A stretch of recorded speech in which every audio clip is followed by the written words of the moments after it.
One thing I wish the world knew about me was that I've got gifts and talents to offer, and that people would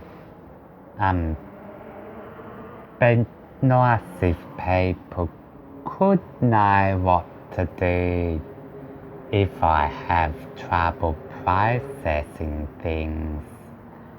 But I also recognise that we're all human beings who are not perfect. Okay, hi everyone. I'm here today with autism advocate Daniel Giles. He was diagnosed at the age of 2.5, and after completing school through a combination of mainstream and special schools, he ended up completing a bachelor degree in graphic design. Is that right? Graduating with honours in that. So Daniel's been doing some pretty incredible advocacy stuff for the last 15 years or so, including some international speaking events. And I actually heard Daniel's story when he was the keynote at the Asia Pacific Autism Conference in Sydney last year. So due to some of that work, Daniel actually received the Order of Australia medal, which is absolutely incredible, last year. So I think that's probably enough for an introduction. We're in for a treat today with this interview. And so welcome, Daniel. Thank you, and I'll admit that the iPad gig was not the keynote plenary, but it was still amazing to present there. Yeah, and that was telling your story with your dad as well, wasn't it? Yeah. So the first question I like to ask everyone who comes on this little section is, what is the thing that you like most about being on the autism spectrum? I'll admit that autism isn't a rosy journey, but it's been an amazing journey nonetheless. I think for me it would have to be having a unique perspective on the world. That sums it up in a nutshell, which is very much expressed through my photography. But I don't know what my life would be without autism. So it's been a massive part of your life. How is it expressed with your photography, that unique perspective? I think the angles I look at, the detail, the way I try to capture the everyday world. Okay, so the title of this blog is Aspergers from the Inside, and although Aspergers is no longer an official diagnosis, how do you feel about that particular label? Well, I don't identify with it myself because due to my verbal communication delays as a child, I would not have fit the diagnostic criteria for that. When it was diagnosable, yep. So, the functioning labels are like high functioning, low functioning. It can be easy for people, including myself, to put people in boxes so I simply like to identify as being on the autism spectrum, because even people who don't have verbal or who have limited verbal communication, including Tim Chan, are actually intelligent people. Yeah, so you prefer to say we're on the autism spectrum Yeah. because we're so different from each other anyway that it doesn't really help to put people into subcategories. Yeah. Okay, fair enough. Well, that's a good insight, I think. Now, I've actually known Daniel for quite a few years now, and something that I've been curious about and that I'm keen to ask you, and I think everyone else would be interested in as well. How does it feel for you with your speech? So one of the first things that someone might notice about you when they meet you for the first time is you obviously speak slower than average. Yeah. But I also know that whenever I've been at a talk with you or something, you're always the first to put your hand up and ask a really good question. So what's that like on the inside? What's going on for you with that? Yeah, for me, because I'm trying to process things as I'm speaking.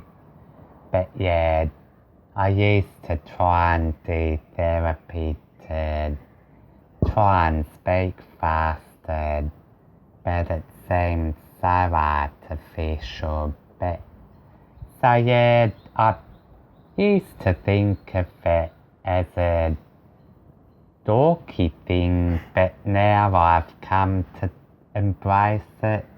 And it's amazing when little kids come up and ask, why do you talk funny? And it's a good way of educating them and saying, because that's just the way I am. Yeah, nice. So little kids ask what no one else is brave enough to ask. Yeah. And how do you find the reaction is with adults? How do they respond to you normally? Yeah, I mean, most people in my life are pretty good, although I've attempted to order pizza over the phone before and had pizza shops hang up on me. And then, yeah, had the odd person make a comment that wasn't very nice. And there's some people that are genuinely curious. So I try and have an attitude of helping others to understand. I do find it hard when some people have trouble hearing me.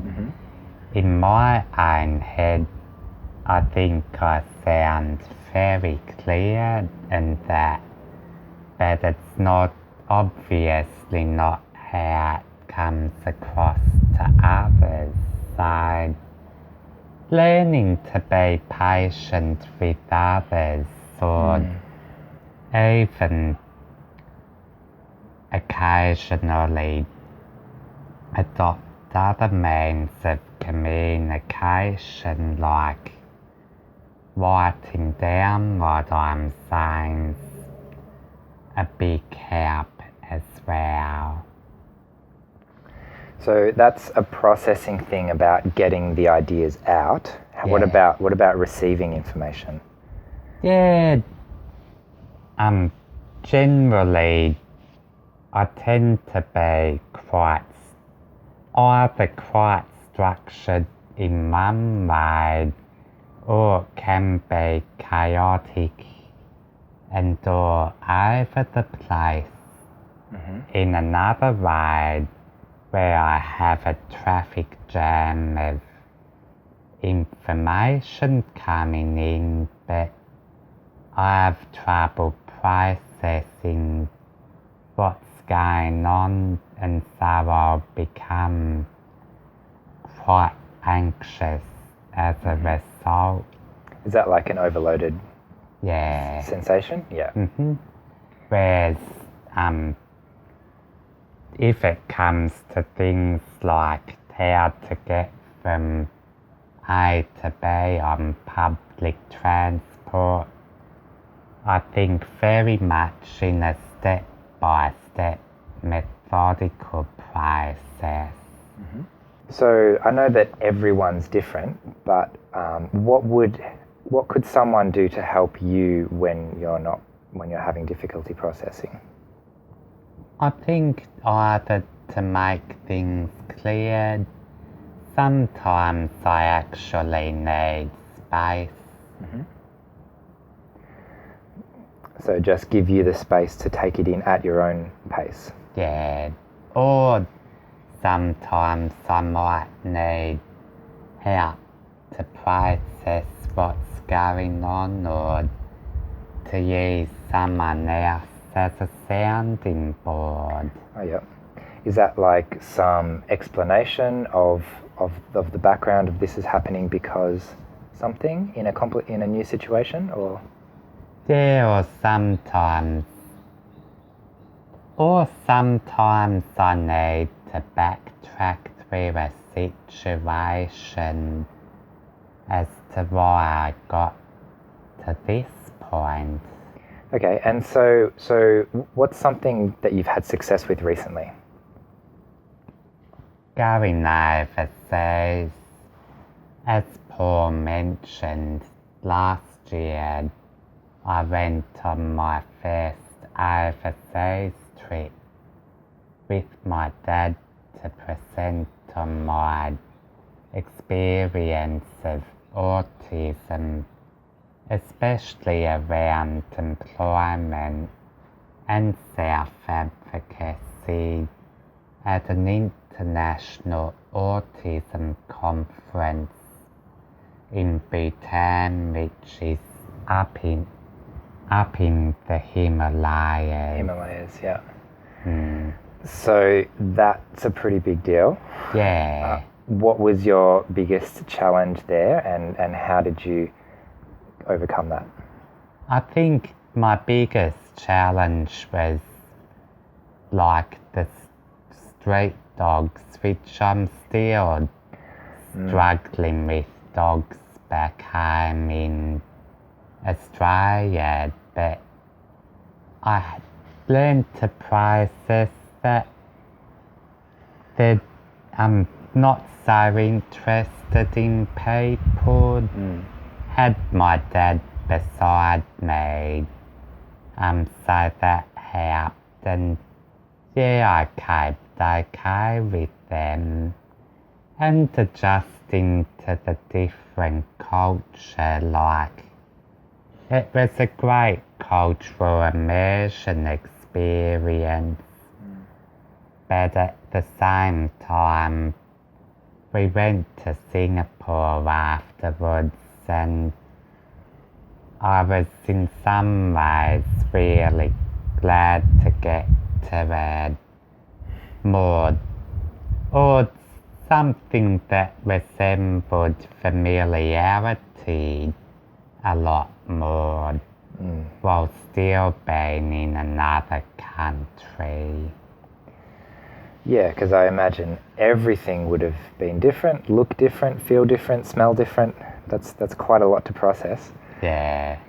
Okay, so again, with the advocacy stuff, what is your main message? Like when you go and speak to a group of people, what do you like to tell them? I would say to celebrate the gifts and talents they have.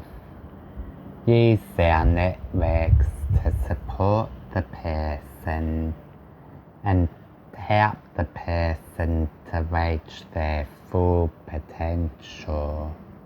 And is there something practical that you ask people to do to help do that?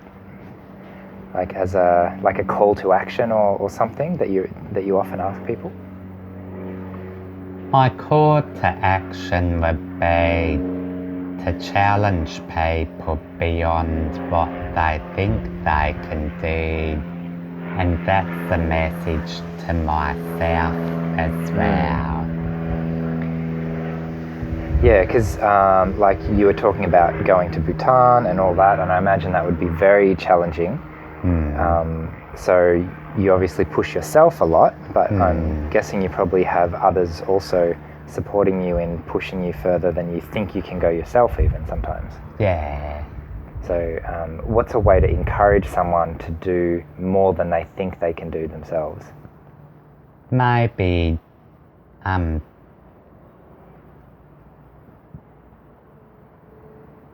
one way you can extend the person is to focus on what they're good at and trying to and framing it as making them even more capable, and that could even be taking small steps, preparing the person round, and also don't push someone to breaking point. Don't push someone to breaking point. Very, very good advice. Okay, thanks, Daniel. Well, we might leave it there for today. I hope you've enjoyed this interview. Thanks a lot, Daniel, for coming along today. And yeah, so we'll have some more Aspie interviews later on in the year. And so, yeah, until then, we'll see you later. Thank you. Bye. Bye. If you like this video, please give it a thumbs up and hit subscribe for weekly content just like this one. If you'd like to get even more involved, you can join the discussion on social media or support me by becoming a patron.